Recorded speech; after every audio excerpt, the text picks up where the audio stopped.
Well, good morning and welcome to the podcast. I am Jared Elrod, and today we're going to talk about like attitude, mindset type attitude. So yesterday, I wanted to record this yesterday so I could say today, but I ended up having a almost hour and 20-minute phone call during the time I had scheduled to record this podcast. So we're going to do this today. So yesterday, I walked in a gas station, and I see this all the time, okay? So this is probably 4 out of 5 times I go into the gas station or somewhere, I'll see something like this. So I go to the gas station, and I want to be careful. So I'm going to preface this by saying I'm not like bullying or picking on or putting anyone down. I'm telling this story as an example so we can talk about these mindsets. So I go in there, and there's a guy in there before me, and he's a bigger guy. He's like some sort of, you can tell he's construction, works for the county, city, state, something like that, right? So he's like, that kind of worker, and probably not construction, probably like one of those, real big belly. And it to me, the reason I even pointed out is like, so I know he doesn't feel good. He's huge bloated belly. Like he's not like overly obese in terms of overall, but he's got this big beer gut, which leads me to the second thing is he probably drinks for entertainment, right? So with him having that much of like a distended kind of beer gut, I can tell, it tells me a lot about his eating habits, his discipline, the fact that he probably, goes home or either goes to the bar after work, basically after work, hard day, have to, drown out the sorrows with a few drinks. And I know he can't feel good. He's clearly going to be inflamed. He's carrying a lot of extra weight. So I'm sure he's just in a low level pain all the time. And so he's in line in front of me. And guys, this is a self-improvement podcast. So if it's offensive that I'm pointing out the fact that someone is significantly overweight, very obviously from drinking and whatnot, not from being sedentary, but from drinking and probably eating pizza and gas station food all the time. That shouldn't be offensive. I'm not putting the guy down. I'm saying it factual. And this is a self-improvement podcast, part of a channel where my YouTube channel is a fitness channel mostly. Well, self-improvement and fitness and stuff. So if that's offensive, well, in context, it shouldn't be. So he's in line in front of me. And he knows the gas station worker guy there, and I have conversations with him, when I go there. It's one of the gas stations I go to. So there's a younger guy checking him out, the older guy, who he's a really nice guy, but he's one of those where I'm just describing all the players of the story, I guess. He's older, and you can tell he doesn't like his job. Half the time I'm in there, he's talking bad about the company, but not disgruntled, oh, I hate this job, but just matter-of-factly, yeah, this company wants to screw you over. It's just a fact, as if you were do you guys carry cigarettes? Oh yeah, we carry, multiple kinds, And so it's almost like he's kind of given up on that. He's old, and for some reason, he still has to be working. He doesn't want to be, and he's just, what is, right? It's kind of seems like his mentality. He's not angry, but he also isn't enjoying life, and he's kind of resigned to just be in that place, existing until he's done with life, right? So these are the two main guys I'm talking about. And so I'm behind the one guy. He walks up, he's doing his transaction, and and those two are kind of talking as the younger guy is actually checking his stuff out, which, by the way, they have a self-checkout, but I can't use it because even though we don't have sales tax in Nevada, this is a, why am I spacing? Not Ohio. A Utah company, and so if you use the self-checkout, it will charge you the sales tax, but because it's Nevada, they don't have to report it, so they will just keep it. So I was like, seriously, just one more thing that in this town that we're being nickel and dime, but whatever. That's a whole nother conversation that probably is not appropriate for this channel. So I have to wait in this line, and this guy is the one who told me. He's like, I wouldn't use that if I were you. They're going to charge you, Utah sales tax, and anyways, so So yeah, and they're talking, they're having this conversation, and it's some version of like, you know, the guy's now done, he's walking out the door, and it's some version of like, oh, like have a good day, Chuck, or I just threw the name Chuck in there, that wasn't his name. Like have a good day, Chuck, type thing, and he kind of stops at the door, I can kind of see him with, you know, peripheral vision, and he just kind of stops, he's like, you know, he's like, I'm not feeling real good today. And for whatever reason, that's like going to be his departing remark. And the other guy, the older guy behind the counter, responds with, well, you know, I'm not exactly full of like sunshine and rainbows myself or something like that. And like that's just like normal talk. And it's like everyday talk. And so then the guy goes and he gets in his truck, and that's how he decided to start his day, with going to the gas station and talking about how he doesn't feel good and it's not a good day. And the other guy, yeah, I'm not having a good day either. And mind you, it's like 4 something in the morning. So the day's like just starting. It's not even 5 a.m. yet. And the reason I bring this up is because I want to talk about this kind of mindset a little bit. The one guy who works there, you know, I have conversations with him quite a bit, and it's kind of always like that. It's kind of always like, you know, not overly depressed, but very much like, well, this is life, and this is how it is, and it sucks, and, you know, I'm here. And I see this a lot. I think this is probably everywhere. I see this a lot in these like small rural towns. I live in not one, but 2 small rural towns. And I travel through a lot of small rural towns because, you know, the towns are few and far between. So like when we go anywhere, we typically have our places. So I see kind of the same people over and over because we stop at the same places for gas or for rest stops. And there's like this mentality of like, life sucks, life is hard, that's what it is. You just deal with it and you just keep existing. And I don't have a super clear direction for this episode, so I set that up, and now I just want to talk about that for a little bit because I want to be careful not to get. I definitely don't want to come off judgy because that's not the intention. My intention with this is to talk about how to improve that, not to condemn that. And I get that, and I struggle with that sometimes. I can get into that mindset sometimes.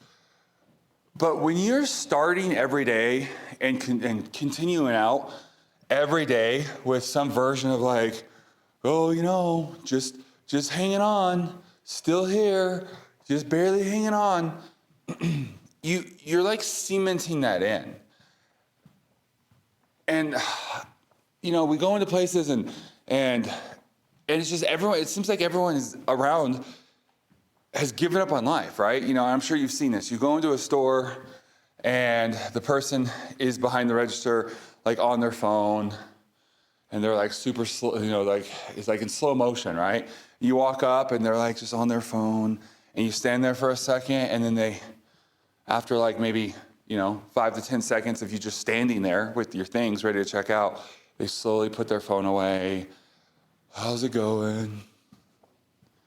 Well, it was pretty good when I walked in here, but I don't know, like, now I'm kind of wondering, oh, yeah, you know, and then typically they're talking to someone else, so even if they are checking you out, they will, a lot of times, they'll be talking to someone else they know, oh, yeah, you know, so-and-so sick again, and, oh, and did you hear?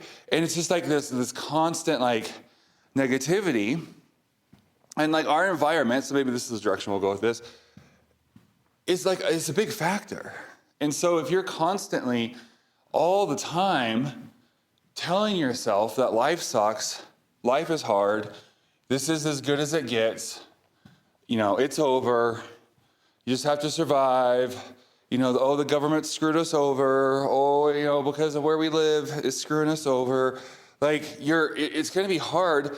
Forget, like, success. It's going to be hard just to even be happy or have any kind of motivation. And then, unfortunately, this is typically backed up with behavioral patterns that just kind of keep you there and keep you from ever being able to really improve. So, I talked about the guy who visibly looks like he probably gets off work and goes home and drinks. Probably watches TV and drinks, and then goes to sleep and gets up and starts his day again. A lot of times, you'll see these, younger, and it's not even like teenagers anymore. It's typically the, 20 and 30-year-olds. And you can kind of tell just by looking at them, like, chances are the majority, of their life outside of work is like probably video games. Or sometimes they're, you can tell by how they're dressed. They've got like a, their sweatshirt or the shirt or something. And again, there's nothing wrong with that. I come in and almost every morning, I start off, I didn't today because I wanted to get right into this. But I will here when I need a break because I'm walking and, after about 3 miles, I'll probably take a break. I'll go in my office and I will fire up Minecraft and I will crack open a can of Monster and I will play Minecraft for a bit and I will listen to some audiobooks. And so I get it. I'm not like saying, no video games, none of this stuff. But this idea of just like, we get stuck in this loop. And I know I'm struggling with this episode to really have a main point, but it's mostly just this frustration because so many people could be so better off with just a mindset change. But we spend all of our time, whether it be social media, whether it be talking to negative friends, negative coworkers, we take it on and it just gets us down and down and down. I talked in some of the videos, or the past episodes, I should say, about working at a car lot. And, I began to get pulled down because I went to the car lot with specific intentions of, I had a list of things I wanted, like self-improvement, and I thought a car lot would be a great accelerator to be able to get years of experience in these areas in 1 year. And so that was the plan, is to go and work at a car lot for a year. I ended up working at 2 car lots. You could almost argue 3, but it was 2 car lots for a year and 2 weeks. And yeah, I got a lot of the experience I was looking for, but I even found myself getting bogged down with, the negative talk. You're standing around all day. If it's a slow day, you're standing around all day. You got the rest of the employees. If they're not selling a car, they're typically like depressed or nervous or anxious. And the guy I spent most of my time with, he would be like, he was a newlywed and he would be like nervous, like, oh, I don't know if this is going to work. And like, I'm not making the money and my wife is depressed and da-da-da. And then I would hear that all day. And then we'd have other guys, even the guy who was like the more successful guy, he would come by and he would like, oh yeah, you guys are never going to make it. Like, you're not me. I'm the only one. I'm the only one who's going to do a good job. And there was constantly this like negativity, right? Even when you sold a car, it was always like, 15 minutes of fame. It was like, you're a hero for 15 minutes. And then it was like, okay, but what are you doing now? You show up the next day thinking like, yeah, I sold a car yesterday. And they're like, yeah, you're a jerk. You haven't sold a car yet. I'm like, we've been here, we're not even open yet. Yeah, why didn't you bring someone with you ready to buy a car? It's like, what? And so I would even have to deal with that. And I remember at certain points getting pretty low and feeling depressed, like I'm stuck. I had so much promise and now I'm just stuck here. And I remember like sometimes I'd work with some of the older guys who have been there for like 30 plus years. And I'm like, I'm going to end up like one of these guys. And they were all, sad and miserable. They all, if they had ever been married, have had, they're divorced and they've got their selfish, annoying adult children that they'd complain about. I'm like, oh my gosh, like, how did I end up here? I took a wrong turn somewhere and now I'm done. And now I've lost the game of life. And I have to constantly reinforce, no, this is just a step on the journey. In fact, when I, after a year and 2 weeks, I got fired, I made my boss's boss mad because I was actually looking, I went to interview to possibly pastor a church. And so I'd taken the weekend off and you don't really take a day off in a car lot. You just work all the time and you get like 1 day off a week. And so I needed a second day off. And so what you do is you just switch schedules with someone. Well, I had switched schedules with the guy, and this was at this particular dealership owned like 3 different dealerships. And so we're at like a morning meeting with like everyone. He's basically like a rah motivational, do you want it? Do you want it? How bad do you want it? You gotta want it. You gotta want it with everything you've got, kind of thing. And I was like, I want to get out. I'm going to go and interview and try to get this church and pastor this church.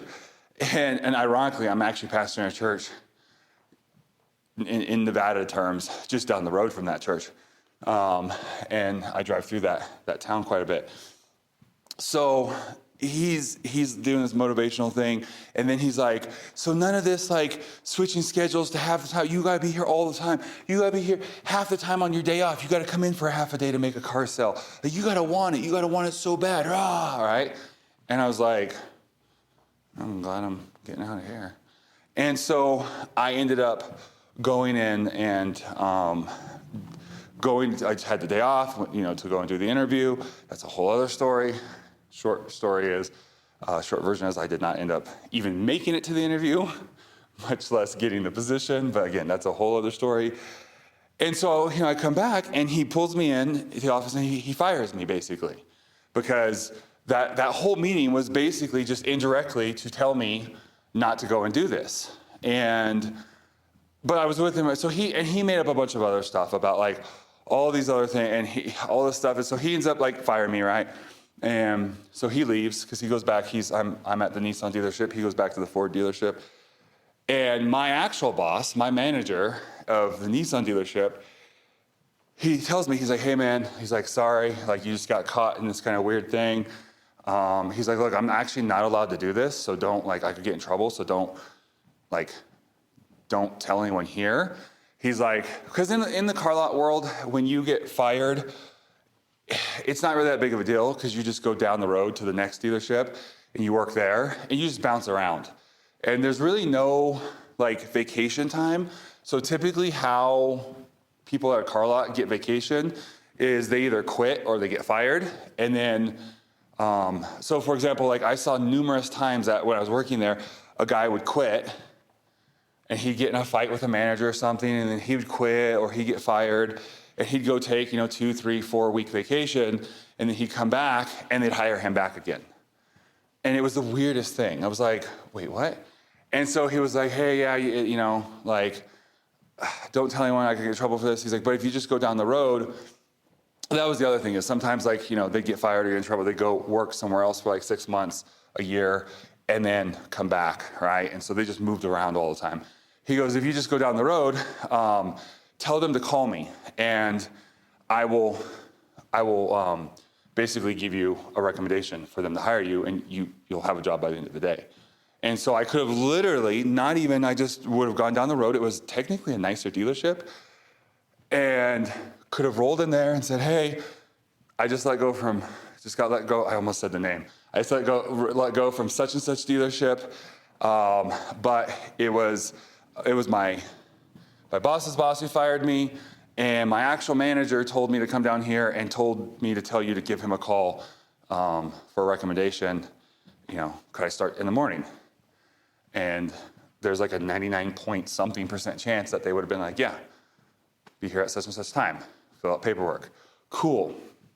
But I said no because I feel like I'm getting stuck in this pattern. And I feel like I came here for a specific goal. It was to work here for a year, to work on some specific skills. I've done that. It's now been a year and 2 weeks. And this is almost you want to get up at a certain time and you forget, but then you set an alarm and the alarm reminds you and wakes you up, right? I almost felt like that's what this was. This was the alarm said, hey, you're starting to sleep in a little bit, wake up. So that's when I went and I ended up starting a business or doing freelance stuff instead. So I was able to kind of break that cycle. But essentially, that cycle, we can get in that cycle, and it's this kind of negativity. So whether it's, we're working at a gas station and everyone's like, oh yeah, life. We can get surrounded by negativity. So I guess I'm going to wrap this one up because I've struggled with this episode more than I guess really any other episode I've recorded. But I'm hoping what I'm getting through to you is your attitude, your mindset, your intention is a huge deal. I used to have some pictures from Grant Cardone printed up and put around different places. And, it was no negativity was one of them, and positivity only was the other one. So basically said the same thing. And I love that one was a positive statement of positivity and one was a negative statement of negativity. I always thought that was funny. So I put them next to each other, and the irony of it always tickled my funny bone or my fancy or whatever a little bit. But this idea of, when you're down in the dumps, you're depressed like that because you're stuck in this negative cycle, it's going to be hard. So when it comes to fitness and you're trying to eat better and work out and do better, but then everyone around you is like, constantly, if you're in that environment, it's going to be harder. You're going to have to figure out a way, whether you physically remove yourself or and what I did is I had to feed in so much more on the other side. So I was going through so many, I would get on Audible, every credit I got, it was 2 a month was my plan. Every single credit I got, I was getting some sort of motivational book, biography on someone, a startup story, listening podcasts of, like the mixergy.com and stuff like that about people, how they did it and how they got through that slump.